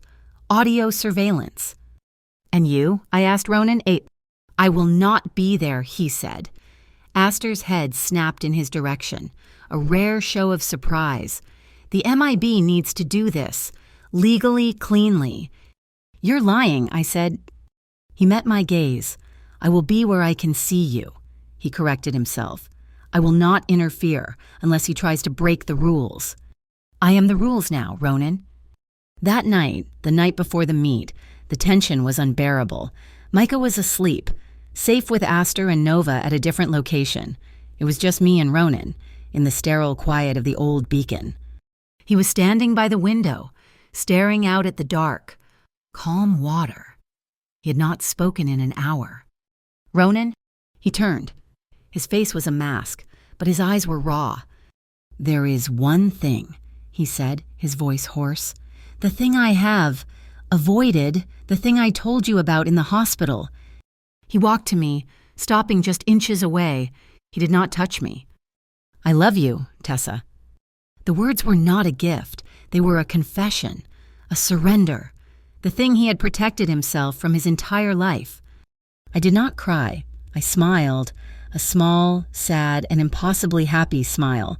I stood on my toes, reached up, and touched my lips to his. "I know," I whispered. "You loved Micah before you even loved me." I walked to the door, grabbing my jacket. "Where are you going?" he asked, his voice sharp with a new panic. "I'm not going anywhere," I said, zipping the jacket. "I'm just cold, but tomorrow we end this." The next night, the air at the docks was freezing. It smelled of low tide and rust.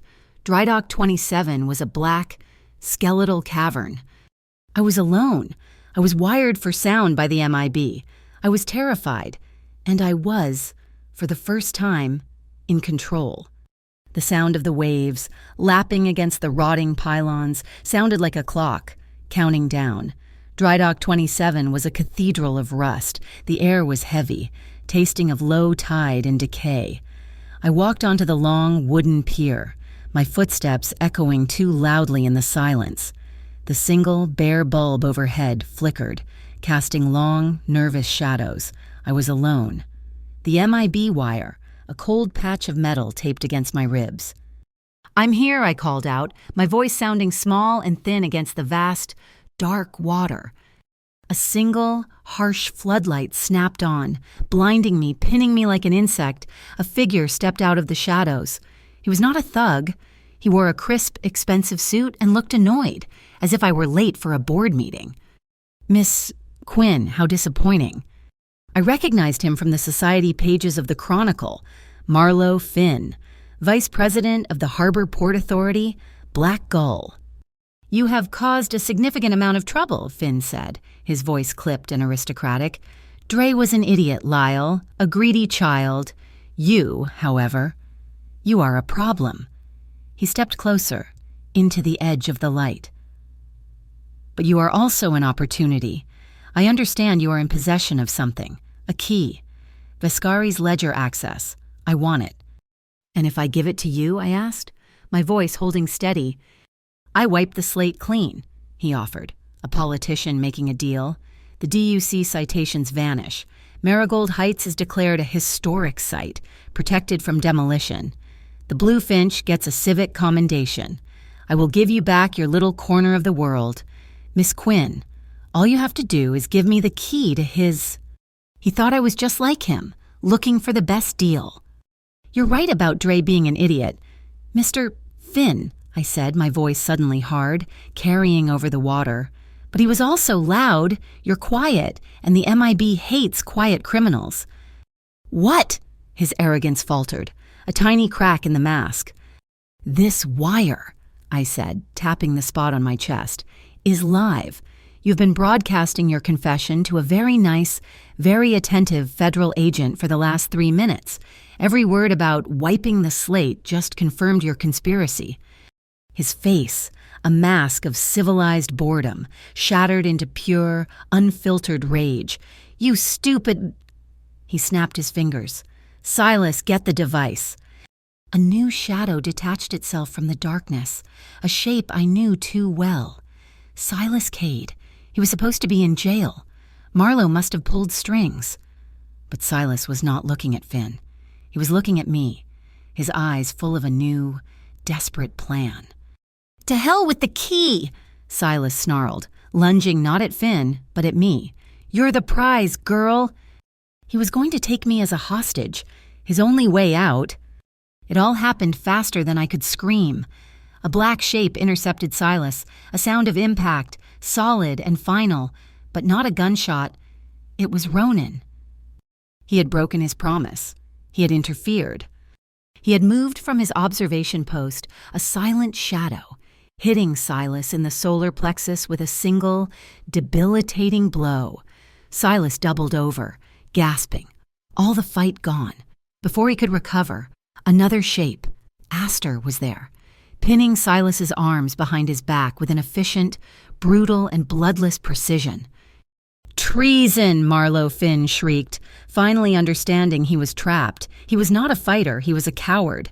He pulled a small, silver pistol from his ankle holster and fired once, wildly, up into the rusted rafters, a sound like a firecracker. It was the signal. MIB hands up on the ground. Floodlights hit the dry dock from every angle, turning night into day. Men in black tactical gear swarmed the pier. A city Coast Guard boat lit up the water with a spotlight, its siren wailing. Finn, panicking, tried to run. He saw me, saw the phone in my hand, my personal phone, which I had been using as a backup recorder, and lunged for it, to destroy the evidence. "No!" another voice yelled. Garrick Lyle. He had been hiding in the shadows, his last, desperate hope. He, too, dove for my phone, a wild attempt to silence me. 2 MIB agents tackled him mid-air, pinning his face to the wooden planks. The shot Marlowe had fired, it had hit the old, rotting timber above us. I was turning toward Ronan when I heard a groan of stressed wood, a large chunk of the rafter, heavy as a man, splintered and fell. "Ronan?" He shoved me clear, hard, sending me skidding on the wet boards, but he was not fast enough. The block of wood did not hit him directly, but it slammed into the dock beside him, and a spray of sharp, wooden shrapnel exploded outward. He cried out, a sharp, choked sound, and went down. He did not move. The world went silent. The MIB, the sirens, the shouting, it all disappeared. I scrambled to him. He was lying on his side, his face pale in the harsh spotlights. "Ronan," I touched his face. "Ronan, wake up." My voice was a whisper. "Don't you dare, don't leave me." I shook his shoulder, my voice rising. "Don't you leave me." His eyes fluttered open, gray and focused and pained. He looked at me, then at the chaos surrounding us. He reached up, his good hand finding mine, his grip weak but definite. "I told you, Tessa," he rasped, a faint, pained smile touching his lips. "I still owe you a decent life." An agent was pulling a furious, sputtering Marlowe Finn to his feet. "Marlowe Finn," the agent said, his voice like iron, "you are under arrest for racketeering, conspiracy, and the attempted murder of a federal witness." Silas Cade was cuffed. Garrick Lyle was cuffed. The war, the real war, was over. The cleanup was fast, with Finns, Dre, and Lyle all arrested. The DUC was placed under federal receivership and completely reformed. The Ivory Jackals, their funding and protection gone, dissolved overnight. Nova's testimony, combined with her kite trap, earned her immunity and a new job offer from the MIB's Cybercrimes Division. Elliot Dre, facing a mountain of evidence, took a plea deal 20 years for fraud. And the Blue Finch, the city declared it a community sustainment point, protected and funded, a small light in the wharf that had refused to go out. Ronan's choice was quieter.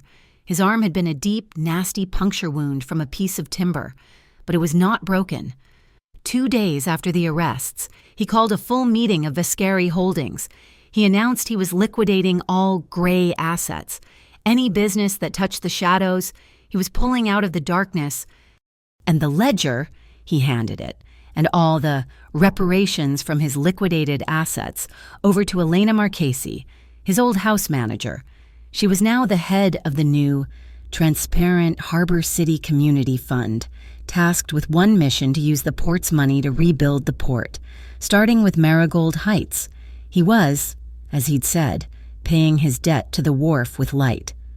Autumn came. The air was crisp, smelling of salt and apple cider. The Harbor Lights Festival, an old wharf tradition, was back for the first time in a decade. Micah, now almost 3, was running, his little legs unsteady, laughing as he chased a windsock shaped like a fish. The pier was covered in lights. He stumbled.